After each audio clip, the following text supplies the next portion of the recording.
if I could dream up an ideal situation, I'll start off with hopefully in South Asian community organizing that we have hopefully a stronger presence. Of course, federal policy is very important, but local policy is what hits us first thing.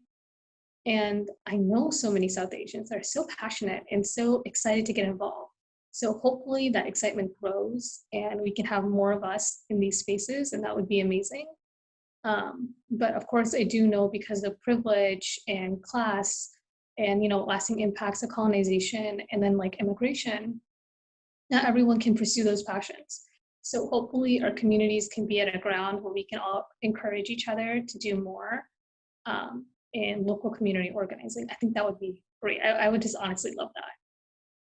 I think that it's so important to voice and recognize and grapple with the fact that, like, yes, South Asians are minorities in this country, and we do face racism, xenophobia, all these things that we've been talking about, but like our anti-Blackness is also entrenched in, I would argue, all of our communities. That's something that we benefit from and something that we have actively contributed to. And, yes, we are painted as model minorities, and, that's comes with its own difficulties for, Asian American kids, but it also comes with its privileges of, presumed competency and all these, there's a whole history to that. I'm not the most qualified person to speak on, but like recognizing that privilege that like, yes, we're non-white and we face racism, but, our experience is very different. And the difference in that experience does give us a lot of privilege that, our Black siblings do not have. And like, instead of always centering, I think, the narrative on like, I don't know, it's difficult. Like,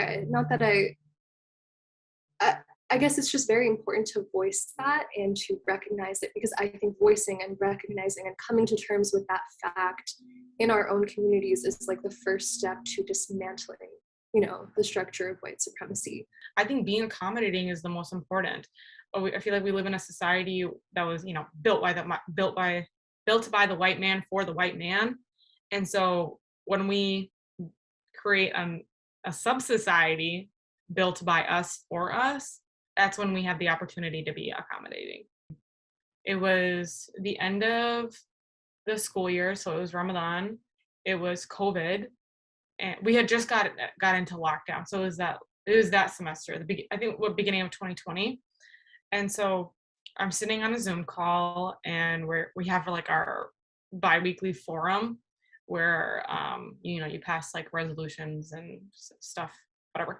And so we're sitting in it, and I'm not the only Muslim, I'm not the only Muslim woman, I'm not the only hijabi that's in student government. And we're sitting in this forum, and it's about to be iftar time. And I think the hour before iftar, everyone's like, I personally am very hangry.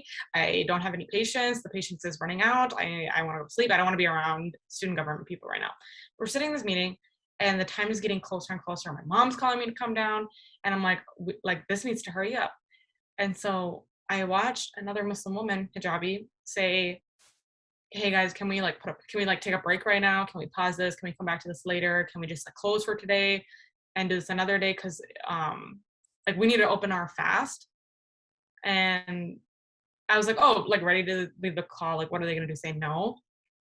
And somebody responded and said, well, what we're doing is really important right now. And that was so disgusting for me to see. And that was literally, that moment was the driver for me to leave. After that story with student government, I think a couple weeks after, I applied for Disha, still Ramadan.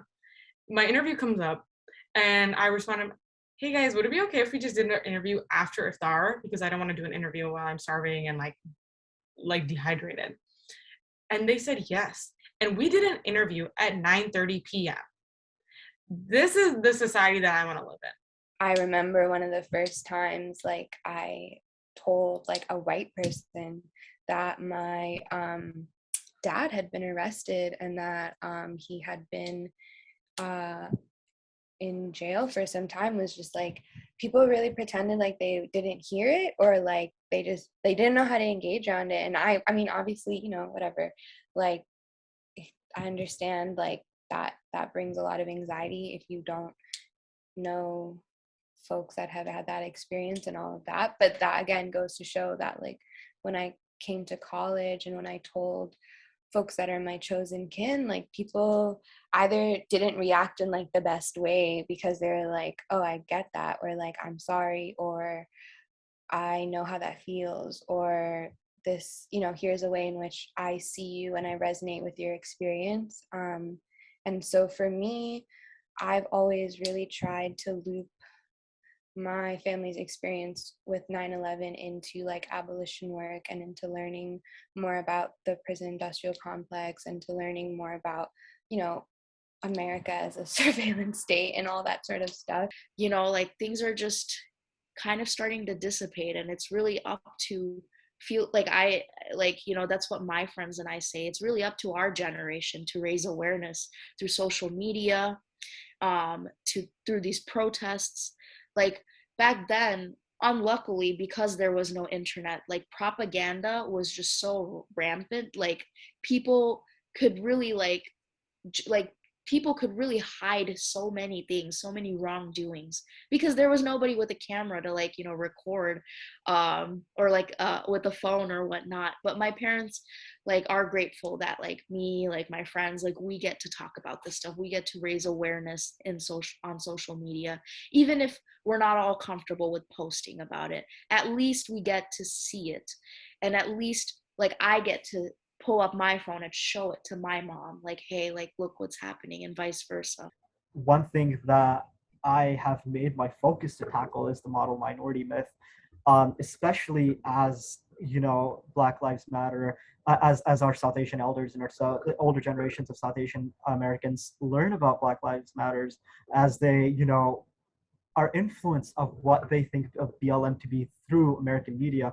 It's very important to be a voice telling them that no, you need to understand that their struggles are very valid, and when we do not support BLM, when we don't support our Black brothers and sisters, what we're effectively doing is further propagating our privilege.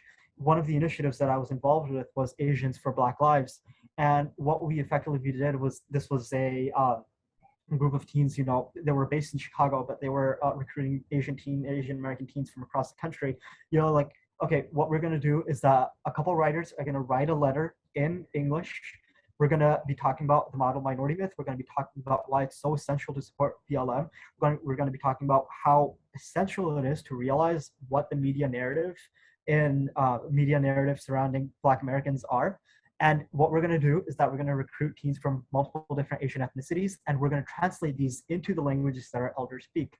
So I translated a couple letters into Urdu, and just being able to share this within Pakistani American populations, helping them form an opinion for themselves was very empowering. It was just being able to realize that I'm making an impact. And one of the things that I very much enjoyed about, and I very much liked about these letters, was the fact that we were able to make cultural, comparisons within cultural context. So when we were talking about, to persuade, for instance, fellow Pakistani Americans, fellow Muslim Americans, on why they shouldn't go along with the media narrative on Black Lives Matter, we talked about let's look at the media when it comes to Muslim Americans. We despise how the media portrays Muslim Americans. We literally wait for the word for Islam or Pakistan to be dropped.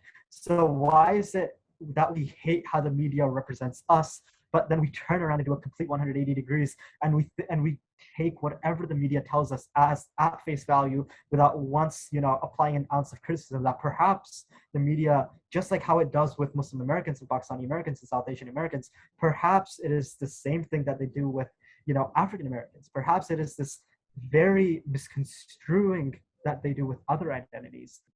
When we talk about showing up for other communities, so we can use the example of Black Lives Matter, or Stop Asian Hate, or ICE, any other issue besides one of our own, we have the capabilities, and I almost feel the responsibility to also be helping other people of color and BIPOC communities I guess specifically in the United States, if not with our time, like with our money.